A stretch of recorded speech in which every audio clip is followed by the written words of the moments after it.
يا رفيع الشان والدرج يا رسول الله سلام عليك يا رفيع الشان والدرج عفة يا جيرة العالمين يا أهيل الجود والكرم كل بيت أنت ساكنه ليس محتاجا إلى سرج ومريد أنت عائده قد أتاه الله بالفرج وزمان أنت حاكمه زال ما فيه من العوج وجهك الميمون حجتنا يوم تأتي الناس بالحجج فجزاك الله خير الجزاء يا منير الكون بالبلد فجزاك الله خير الجزاء يا منير الكون بالبلد أهل البيت المصطفى دهري هم أمان الأرض فذكري ربي فانفعنا ببركتهم واهدنا الحسنى بحرمتهم ربي فانفعنا ببركتهم واهدنا الحسنى بحرمتهم وأمتنا في طريقتهم ومؤافاة من الفتن يا رسول الله سلام عليك يا رفيع الشان والدرج يا رسول الله سلام عليك يا رفيع الشان والدرج عفة ياتي وتل على بي يا أحيل الجود والكرم اللهم صل وسلم وبارك عليه وعلى آله. بسم الله الرحمن الرحيم الحمد لله رب العالمين اللهم صل وسلم على سيدنا محمد وعلى آل سيدنا محمد نوينا التعلم والتعليم والتذكر والتذكير والنفع والانتفاع والإفادة والاستفادة والحث على التمسك بكتاب الله وسنة رسوله والدعاء إلى الهدى والدلالة على الخير ابتغاء وجه الله ومرضاته وقربه وثوابه سبحانه وتعالى. Kita lanjutkan kajian kitab Bidayatul Hidayah karya Al-Imam Al-Ghazali. Di pertemuan yang terakhir kita membahas masalah sholat. Setelah membahas mengenai pentingnya menghadirkan hati pada saat kita melakukan ibadah sholat, Imam Ghazali menjelaskan kepada kita tata cara sholat itu, dari mulai niatnya, kemudian dari mulai mengangkat tangan saat melakukan takbiratul ihram dan berserta sunnah-sunnahnya. Kemudian Imam Ghazali menjelaskan setelah kita bertakbir,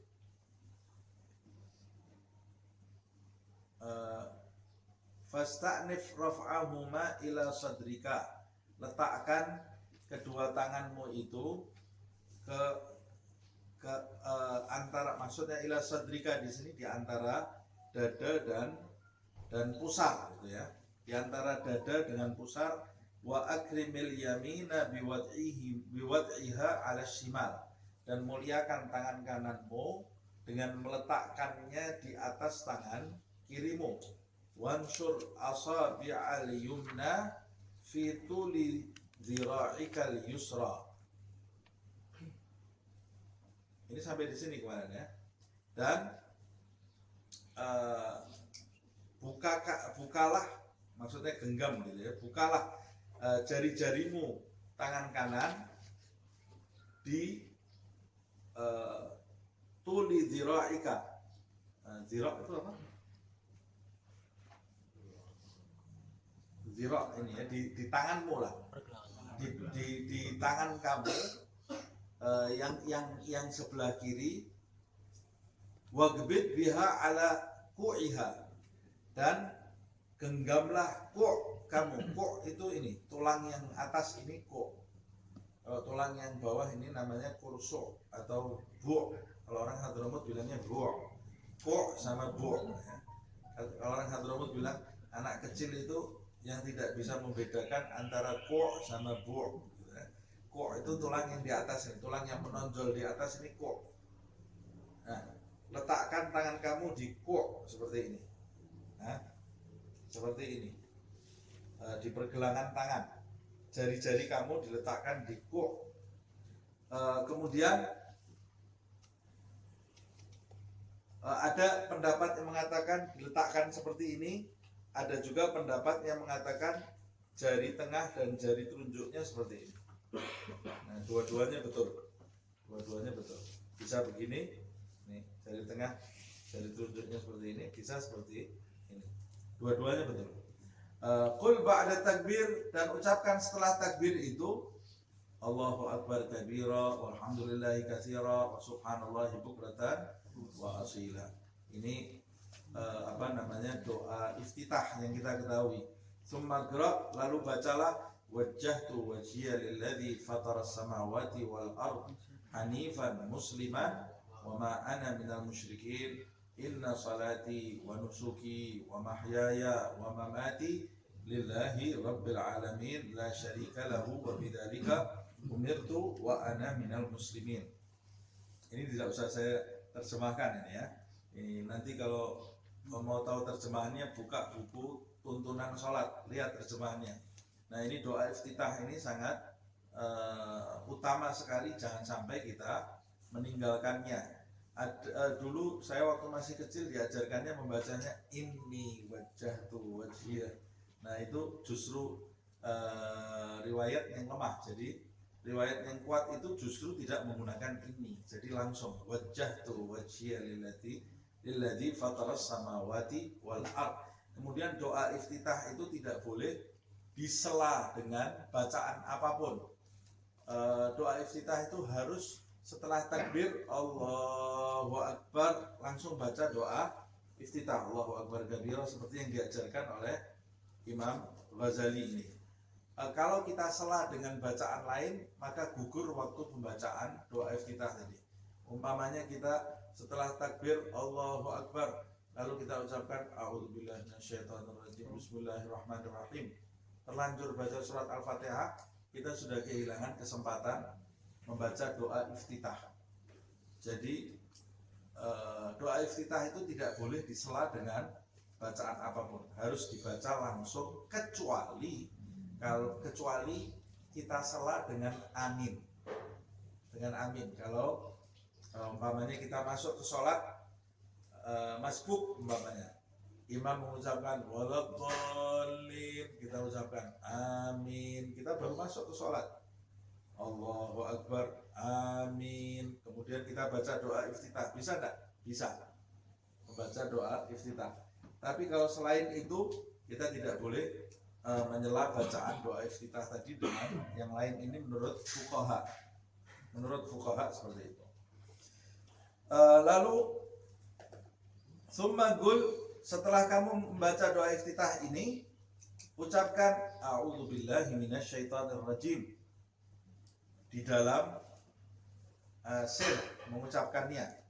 Lalu summa qra al-Fatihah bitasydidatiha. Lalu bacalah Al-Fatihah dengan tasydid. Tasydid itu syaddah. Syaddah apa nih? Kalau orang Singapura bilang sama, syaddah. Dengan tasydidnya. Ada beberapa tasydid di dalam Al-Fatihah. Kalau tidak salah ada 15 ya. 14 ya. 14 di Safinatun Najah itu. 14 tasdidat Al-Fatihah. Umpamanya Bismillah, Bismillah, tasydid di atas huruf lam pada lafzil jalalah. Bismillahirrahman. Tasydid di atas huruf ra pada lafaz ar-Rahman. Ar-Rahim. Tasydid di atas huruf ra pada lafaz ar-Rahim. Dan begitu seterusnya. Ada 14 tasdidat. Kalau kita tinggalkan salah satunya, hilang Al-Fatihah kita. Terutama yang sering kita lihat orang membaca Al-Fatihah tidak pakai tasdidat. Bismillahirrahmanirrahim. Ada tasdid di situ. Tidak boleh kita sebut Bismillahirrahmanirrahim. Ada Bismillahirrahmanirrahim. Kemudian sering kita dengarkan bacaan Fatihah seseorang, Iyyaka na'budu wa iyyaka nasta'in. Padahal ada tasydid, Iyyaka na'budu wa iyyaka nasta'in. Nah itu tasydid harus dibaca semua.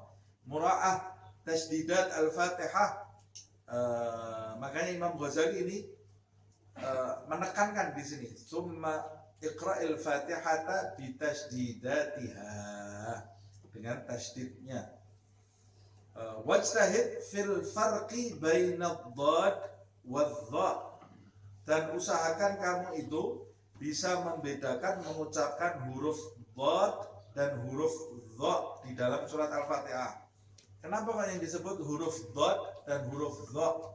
Karena Imam Ghazali mau menjelaskan di dalam surat Al-Fatihah tidak ada huruf dha. Tidak ada huruf dha. Yang ada huruf dhad. Jadi ketika kita mengucapkan ihdinas siratal mustaqim siratal ladzina an'amta 'alaihim ghairil maghdubi 'alaihim waladdallin, dhad. Dan yang ada huruf dhad. Apa bedanya pengucapan dhad dengan dha? Kalau dha itu mengucapkan seperti dhad tapi lidahnya di luar. Dhad itu antara dhad dengan dzal. Nah, seperti kita mau mengucapkan dhad bersamaan dengan dzal, jadinya gini, dha, dha. Pipinya menggembung gitu tapi lidahnya keluar. Dha. Nah, kalau dhad itu semuanya ada di dalam, tidak ada lidah yang keluar. Nah, ketika kita mengucapkan waladhdallin bukan waladhdallin, ini salah. Itu berarti dha. Yang betul waladhdallin, semuanya di dalam lidahnya. Wa qul amin. Setelah kamu membaca Al-Fatihah, bacalah amin, ucapkan amin. Amin artinya istajib ya Allah. Wala tasilhu biqaulika waladhdallin waslan. Tapi jangan kamu ucapkan amin itu bersambung dengan akhir dari surat Al-Fatihahmu seperti waladhdallin amin. Tidak seperti itu. Jangan waslan, kata Imam Ghazali. Berarti ada jeda supaya kamu merasakan perbedaan bahwa amin itu bukan bagian dari Al-Fatihah, dan saktah itu disunahkan di dalam sholat supaya kita memberi jeda antara bacaan yang satu dengan bacaan yang lain. Diam sejenak itu disunahkan di dalam sholat. Jadi harusnya bagaimana? Kalau kita membaca surat Al-Fatihah, waladhdallin, amin, ada diam sejenak. Tidak boleh waslan, tidak boleh langsung disambung. Begitu juga kalau kita sebagai makmum, ini yang sering kita lihat makmum. imamnya belum selesai waladhdallin, makmumnya sudah teriak dari belakang, amin. Nah ini tidak dapat dia sunnah ini.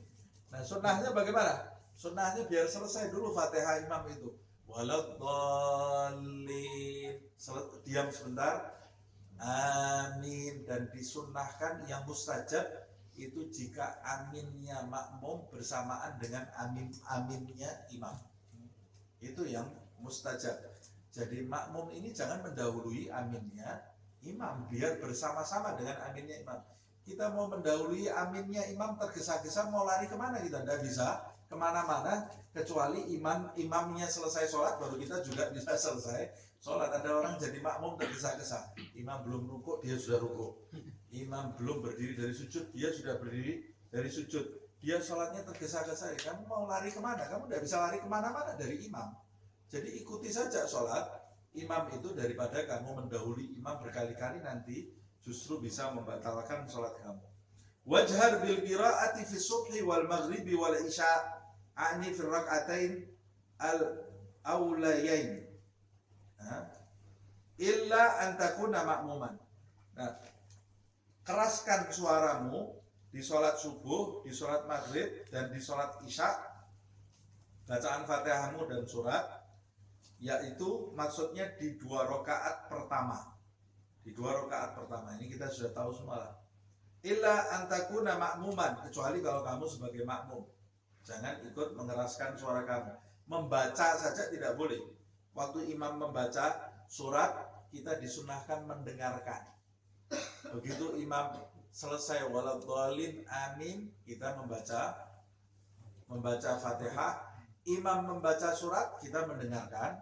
Surat setelah Al-Fatihah, kita juga diperintahkan mendengarkan bacaan imam, tidak ikut membaca bersama imam, tapi mendengarkan bacaan imam. Makanya imam itu harus memberi kesempatan bagi makmum untuk menyelesaikan Al-Fatihah. Wajhar bitakmin. Nah, dan kalau kamu sebagai makmum, aminnya kamu keraskan juga bersamaan dengan imam. Waqra' fi subhi ba'dal Fatihati minas suwari at-tiwal al-mufassal. Waqra' fi subhi ba'dal Fatihati minas suwari at-tiwal al-mufassal. Bacalah setelah sholat subuh, setelah Al-Fatihah sholat subuh, hendaklah kamu membaca surat-surat yang panjang al-mufassal. Yang dimaksud al-mufassal di sini yang lengkap. Jadi bukan membaca surat yang pertengahan. Nah ini sekarang banyak sekali orang di mana-mana membaca surat setelah Al-Fatihah, dia jadi imam, memulai surat dari pertengahan, mengakhirinya juga tidak sempurna sholatnya. Sah atau tidak? Sah saja. Tidak baca surat saja sah sholat itu. Tapi yang lebih disunahkan, yang dilakukan oleh Rasulullah SAW, Nabi Muhammad itu kalau sholat fardu tidak pernah membaca surat-surat panjang seperti Al-Baqarah diambil di tengah, Ali Imran diambil di tengah. Tapi Nabi membaca surat panjangnya yang bisa lengkap. Dia membaca surat yang lengkap, Nabi itu.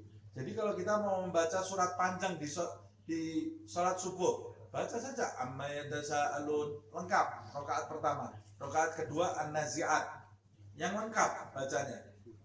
Kalau bacanya tidak lengkap, sah atau tidak? Sah, tapi ketinggalan sunnah. Ketinggalan sunnah. Apalagi ini sholat maghrib ya juga seperti itu. Sholat isya seperti itu, ngambil Al-Quran di tengah-tengah. Padahal seharusnya kalau mau mengikuti sunnah, baca surat yang mufassal atau yang lengkap. Wa fil maghrib fi qisarihi. Kalau di sholat maghrib, surat yang pendek-pendek. Karena waktunya maghrib itu pendek. Jangan maghrib membaca An-Nazi'at, kepanjangan. Maghrib itu baca surat yang pendek-pendek. Karena waktunya maghrib itu cepat, tidak lama. Wa fi dhuhri wal asri wal isya min awsatihi.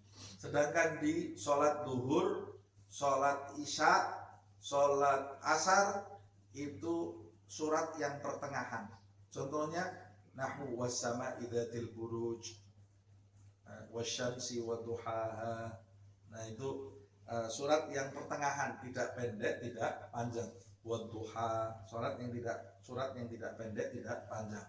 Nah, walaupun sekarang kalau sholat subuh mau pakai surat yang panjang-panjang, makmumnya sepi, nanti tidak ada yang sholat ini ya.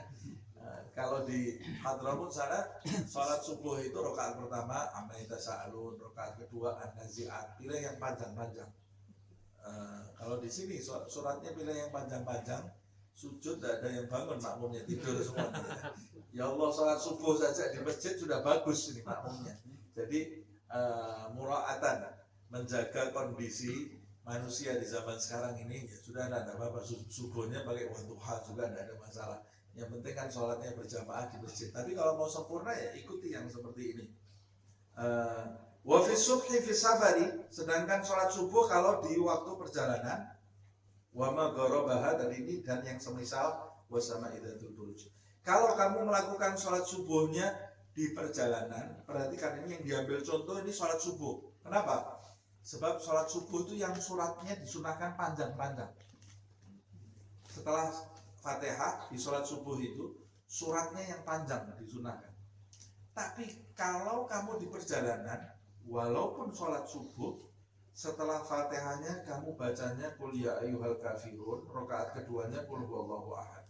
Kalau di perjalanan. Ini yang sholat subuh loh ya. Nah, apalagi yang sholat maghrib, sholat duhur, sholat asar, sholat isya. Nah, contohnya di perjalanan, kalau sekarang umpamanya di airport, kita di airport mau pergi keluar kota atau mau pergi ke luar negeri, waktunya subuh ini, karena perjalanannya iglak ta'irahnya take off-nya itu kadang-kadang jam 6, orang dari rumah jam 3 malam, jadi harus sholat subuh di airport, dia di bandara. Sholat subuh, Allahu Akbar, waladhdallin amin, bismillahirrahmanirrahim, alif lam mim. Makmumnya mikirin pesawat ini, sama lihat jam sholatnya. Ini tidak ada dzok, ini orang tidak punya dzok. Di airport kok baca surat Al-Baqarah. Kalau dia mau baca surat yang panjang-panjang di rumah sendiri, jangan bareng orang. Orang ini ada yang punya kekuatan macam-macam. Ini yang berbahaya, yang menyebabkan fitnah. Seperti Mu'ad waktu membaca surat panjang sekali sampai sholat subuh, sampai matahari kelihatan. Dia tenggelam di dalam bacaannya, nikmat, makmumnya gemeter semua yang di belakang. Sebagian membatalkan sholat. Nah, tapi ada Rasulullah SAW pulang dari situ, mereka semua lapor ke Rasulullah SAW menjelaskan bahwa Mu'ad ini sholat subuh kepanjangan, baca Al-Baqarah. Dipanggil oleh Rasulullah SAW, marah, Nabi Muhammad marah waktu itu. Afatan anta ya Mu'ad, afatan anta ya Mu'ad, kamu mau membuat fitnah hai Mu'ad. Nanti orang akhirnya tidak ada yang semangat melakukan sholat, karena motivasi orang itu berbeda-beda, semangat orang berbeda-beda. Jadi kita kalau mau membaca surat panjang-panjang yang meliuk-liuk, jangan bareng orang, baca sendiri di rumah. Baca, Ustaz saya mau ngulang hafalan kok. Mau ngulang hafalan jangan bareng orang, ulang hafalan kamu di sholat-sholat sunnah kamu. Nah, ini yang benar seperti ini. Kemudian wala tasilu akhir surah bitakbir ar-ruku'. Jangan kau gabung akhir surat kamu dengan takbirnya ruku'. Umpamanya selesai surat qul huwallahu ahad, Allahus samad, lam yalid wa lam yulad wa lam yakul lahu kufuwan ahad, Allahu akbar. Kehilangan sunnah. Jadi yang betul bagaimana? Berhenti sejenak. Wa lam yakul lahu kufuwan ahad. Berhenti sejenak, baru kemudian Allahu akbar. Tidak disambung langsung antara takbir ruku' dengan surat. Walakin afsil bainahuma bimiqdari subhanallah, tapi pisahkan antara akhir surat dengan takbir kamu mengarah ke ruku' itu dengan kadar subhanallah.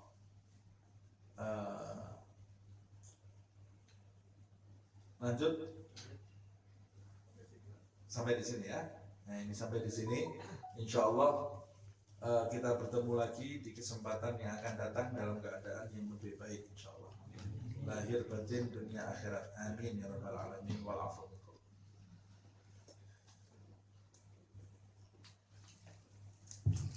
Saya nampil ini anak dapat dari Singapura. Ya. Tadi kan kita dapat beberapa ilmu daripada Imam Ghazali perihal surah-surah ini. Ini kan kita tahu nih dari teman kita ini kan Habib Abdullah bin Abdul Haddad ada bikin satu usulan beberapa surah yang kita harus baca di waktu maghrib, isya dan juga subuh. Ya. Dan sebagian dari kita itu ngikutin usulan daripada Habib Abdullah bin Habib ini semuanya sunnah Habib. Ya. Semua sunnah Ya. dari Rasulullah. Betul. Maksudnya apa yang dilakukan para salaf kita itu sesuai dengan sunnah Nabi Muhammad SAW. Walaupun kadang-kadang kita saat melakukannya belum tahu dalilnya, tapi mereka sudah menjadikan itu kebiasaan, bahkan kebiasaan di masyarakat.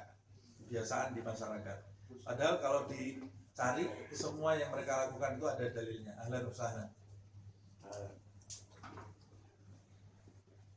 Ahlan wa sahlan. Wallahu a'lam bishawab.